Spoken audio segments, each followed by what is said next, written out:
Реномирани музичари од Киргистан и Куба се борат за влез на Макфест.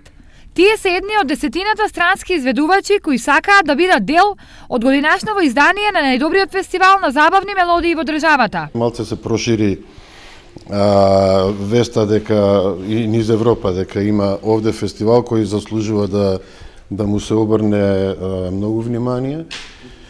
Имаме песни од Киргистан, од Белорусија, од Шведска, од Норвешка, Германија и така натаму. Од Шпанија е најавено, дури од Куба имаме песна. Вкупно на конкурсот годинава пристигнале 140 композиции, што е за 40 повеќе од лани.